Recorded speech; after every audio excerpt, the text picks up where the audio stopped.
بسم اللہ الرحمن الرحیم۔ السلام علیکم۔ ایک صحابیہ کی سبق آموز داستان۔ ایک صحابیہ رضی اللہ عنہا کا عجیب واقعہ لکھا ہے کہ ان کی شادی ہوئی، اللہ تعالیٰ نے ان کو حسن و جمال بھی عجیب دیا تھا اور شادی بھی ہوئی ایک بڑے امیر کبیر صحابی رضی اللہ عنہ سے کہ جن کے پاس رزق کی فراخی تھی، ہر طرح کی عیش و آرام کا سامان تھے، میاں بیوی میں خوب محبت تھی اور اچھا وقت گزر رہا تھا، حتیٰ کہ بیوی اپنے خاوند کی خدمت بھی کرتی اور انہیں خوش بھی رکھتی تھی۔ دونوں میاں بیوی میں خوشی خوشی زندگی گزار رہے تھے۔ ایک رات خاوند کو پیاس محسوس ہوئی۔ اس نے بیوی سے کہا، مجھے پانی دو۔ بیوی اٹھی اور پانی لے کر آئی۔ جب پانی لے کر واپس آئی تو خاوند سو چکا تھا۔ وہ پانی کا پیالہ لے کر کھڑی رہی، حتیٰ کہ جب ان کی دوبارہ آنکھ کھلی تو دیکھا کہ بیوی پانی لے کر کھڑی ہے۔ وہ بڑے خوش ہوئے۔ انہوں نے اٹھ کر پانی پیا اور بیوی سے کہا، میں آج اتنا خوش ہوں کہ تم اتنی دیر پانی کا پیالہ لے کر میرے انتظار میں کھڑی رہی۔ آج تم جو کہوں گی میں تمہاری فرمائش پوری کروں گا۔ جب خاوند نے یہ کہا تو بیوی کہنے لگی، کیا آپ اپنی بات میں پکے ہیں کہ جو کہوں گی پورا کریں گے؟ کہنے لگے، ہاں، پورا کر کے دکھاؤں گا۔ کہنے لگی کہ اچھا، پھر آپ مجھے طلاق دے کر فارغ کر دیجئے۔ کیا ہے؟ اب جب طلاق کی بات ہوئی تو وہ صحابی بڑے پریشان ہوئے کہ اتنی خوب سیرت، اتنی وفادار اور خدمتگار بیوی کہہ رہی ہے کہ آپ مجھے طلاق دے دیجئے۔ پوچھنے لگے، بیوی کیا آپ کو مجھ سے کوئی تکلیف پہنچی ہے؟ کہنے لگی، بالکل نہیں۔ بیوی کیا میں نے آپ کے بے قدری کی ہے؟ ہرگز نہیں۔ کوئی آپ کی امیدوں کو توڑا ہے؟ کوئی آپ کی بات پوری نہیں کی؟ ایسی بھی کوئی بات نہیں۔ بیوی کیا آپ مجھ سے خفا ہے؟ کہنے لگی، ہرگز نہیں۔ تو پھر مجھ سے طلاق کیوں چاہتی ہو؟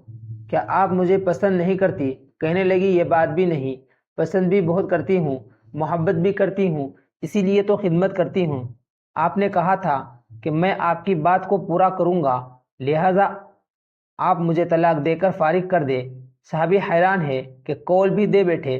کہنے لگے، اچھا، صبح ہوگی تو ہم نبی کریم صلی اللہ علیہ وسلم کی خدمت میں جائیں گے اور آپ صلی اللہ علیہ وسلم سے جا کر فیصلہ کروا لیں گے۔ وہ کہنے لگی، بہت اچھا۔ چنانچہ میاں بیوی رات کو سو گئے۔ صبح ہوئی تو بیوی کہنے لگی کہ چلو جلدی چلتے ہیں۔ چنانچہ دونوں میاں بیوی گھر سے نکلے اور چاہتے تھے کہ نبی کریم صلی اللہ علیہ وسلم کی خدمت میں حاضر ہو کر اس مسئلے کا حل دریافت کرے۔ ابھی راستے میں ہی تھے کہ خاوند کا کسی وجہ سے پاؤں اٹکا اور وہ نیچے گرے اور ان کے جسم سے خون نکلنے لگا۔ بیوی نے فوراً اپنا دوپٹہ پھاڑا اور خاوند کے زخم پر پٹی باندھی۔ اس کے بعد اس کو سہارا دیا اور کہنے لگی کہ چلو گھر واپس چلتے ہیں، میں اب سے طلاق نہیں لیتی۔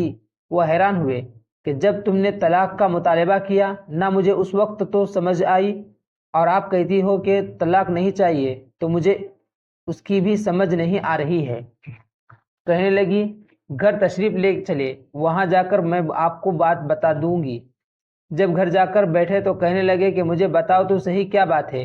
کہنے لگی، آپ ہی نے چند دن پہلے نبی صلی اللہ علیہ وسلم کی حدیث سنائی تھی کہ جس بندے سے اللہ رب العزت محبت کرتے ہیں اس بندے کے اوپر اس طرح پریشانیاں آتی ہے جس طرح پانی اونچائی سے ڈھلوان کی طرف جایا کرتا ہے۔ میں نے نبی صلی اللہ علیہ وسلم کا فرمان سنا۔ میں دل میں سوچتی رہی کہ میں آپ کے گھر میں آئی جب سے کوئی پریشانی نہیں دیکھی، کوئی غم نہیں دیکھا، کوئی مصیبت نہیں دیکھی، تو میرے دل میں خیال آیا کہ میرے آقا علیہ الصلاۃ والسلام کی بات سچی ہے۔ ایسا تو نہیں کہ میرے خاوند کی ایمان میں فرق ہو، میرے خاوند کے اعمال میں فرق ہو۔ میرے خاوند سے اگر پروردگار کو محبت نہیں تو میں اس بندے کی کیا خدمت کروں گی؟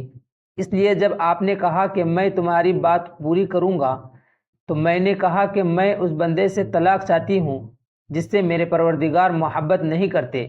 پھر جب ہم حضور صلی اللہ علیہ وسلم کی خدمت میں فیصلہ کرنے کے لیے جا رہے تھے، یہ اللہ کا راستہ تھا، آپ گرے اور خون نکلا تو میں فوراً سمجھ گئی کہ آپ کو اللہ کے راستے میں غم پہنچا، مصیبت پہنچی، تکلیف پہنچی۔ یقیناً اللہ تعالیٰ کو آپ سے پیار ہے اور یہ اللہ تعالیٰ نے آپ کو اپنی ناراضگی کی وجہ سے خوشیاں نہیں دی، بلکہ اللہ تعالیٰ کو آپ سے محبت ہے۔ اب مجھے طلاق لینے کی کوئی ضرورت نہیں، اس لیے میں ساری زندگی آپ کی خادمہ بن کر آپ کی خدمت کیا کروں گی۔